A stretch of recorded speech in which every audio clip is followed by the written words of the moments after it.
পশ্চিম মেদিনীপুর জেলার কেশিয়াড়ি এমন একটি বিধানসভা যেটি এসটি বিধানসভা এবং এই জায়গায় দুজনই প্রার্থী হয়েছেন, দুজনই শিক্ষক। তবে তাদের আরেকটা পরিচয় রয়েছে, তারা দুজনই ক্রীড়াপ্রেমী এবং দুজনই খেলোয়াড়।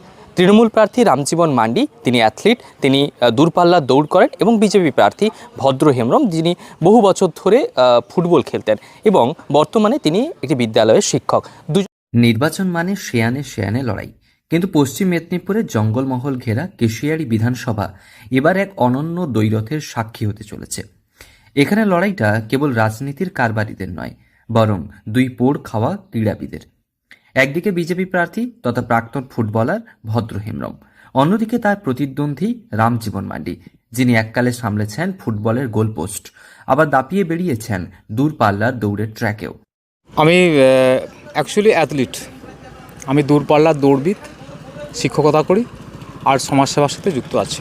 আমি তো দৌড়াতে দৌড়াতে অনেক যারা মানে আমার থেকে যারা জুনিয়র যারা আছে বা আমাদের যারা বয়স্ক যারা আছে সকল মানুষকে আমি সচেতনও করলাম যে সকালবেলা যদি দৌড়ানো যায় বা শরীর স্বাস্থ্য যদি চর্চা করা যায় তাহলে সকল মানুষের শরীর যেমন ভালো থাকবে, মনও ভালো থাকবে। আদিবাসী অধ্যুষিত কেশিয়াড়িতে এবার রাজনীতির রং ছাপিয়ে বড় হয়ে উঠছে খেলোয়াড়ি সত্তা।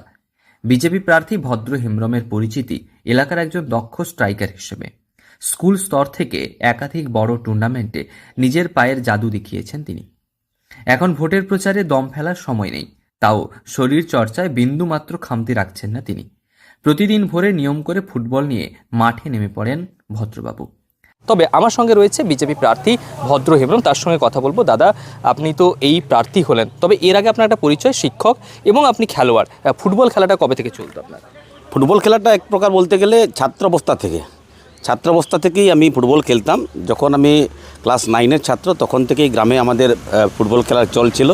বিশেষত নেকুরশ্রেণী খ্রিস্টান হাসপাতালের পাশে বাড়ি, তো তাই ছোটোবেলা থেকেই চল ছিল। একদম বলতে গেলে নিয়মিত আমরা স্কুল থেকে আসার পরে এই জামা প্যান্ট না খুলেই আমরা খেলাধুলাতে মাঠে নেমে পড়তাম। এই ভোটের সময় কি এই খেলাটা হয় নাকি সকালবেলা সেই যে আপনি খেলতেন যখন, সেটাও চলে এখন? না, এখন দৈনন্দিন মাঠে যাওয়া হয় না, তবে সকালবেলা মোটামুটি ফুটবল খেলার একটা চর্চা, 1 ঘন্টা মতন শরীর গা ঘামানোর মতন অনেকের সাথে একটু শরীরটাকে একটু তাজা রাখার জন্য একটু খেলাধুলা অবশ্যই করি। মানে রাজনীতিতে তো মানে আপনাকেও তাজা থাকতে হবে আর রাজনীতিতে খেলতেও হবে, মানে একদিকে রাজনীতির খেলা আর অন্যদিকে ফুটবল খেলা, দুটোকে ব্যালেন্স করছেন কি করে? এখন একটা কথা হচ্ছে, নিজের শরীরকে মনকে তাজা রাখতে হলে রাজনীতির সময় তো অবশ্যই, রাজনীতি যখন কর্মসূচি থাকবে না তখনও কিন্তু মাঠে যেতে হয়।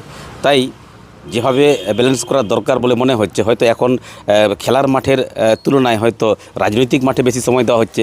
এই রাজনৈতিক মাঠে সময় দিতে গিয়ে ঘন্টার পর ঘন্টা, কিলোমিটার পদযাত্রা হচ্ছে। তাই শারীরিক যে কসরত করার দরকার সেটা রাজনৈতিক ক্ষেত্রেতেই কিন্তু এই মুহূর্তে অ্যাডজাস্টমেন্ট হয়ে যাচ্ছে। পাল্টা চ্যালেঞ্জ ছুড়েছেন রামজীবন মান্ডি। ফুটবল মাঠে গোল আটকে দেওয়া যার নেশা ছিল, তিনি এখন রাজনীতির ময়দানে প্রতিপক্ষ রুখতে মরিয়া। গোলকিপিংয়ের পাশাপাশি তিনিই ছিলেন কৃতি অ্যাথলিট। প্রচারের ব্যস্ততার ফাঁকে সময় পেলে তিনি পৌঁছে যাচ্ছেন চেনা খেলার মাঠে। কেশিয়াড়ির মাটি বরাবর ক্রীড়াপ্রেমী। এই জনপদ থেকে উঠে আসা বহু ছেলেমেয়ে রাজ্যস্তরে বিভিন্ন প্রতিযোগিতায় সাফল্য পেয়ে জেলার মুখ উজ্জ্বল করেছে। এমতো অবস্থায় দুই খেলোয়াড় প্রার্থীর এই লড়াই ঘিরে টানটান উত্তেজনা এলাকায়। রাজনীতির অলিন্দে শেষ পর্যন্ত গোল কে দেবেন, কার শট লক্ষ্যভ্রষ্ট হবে, তা শুধু সময় বলবে।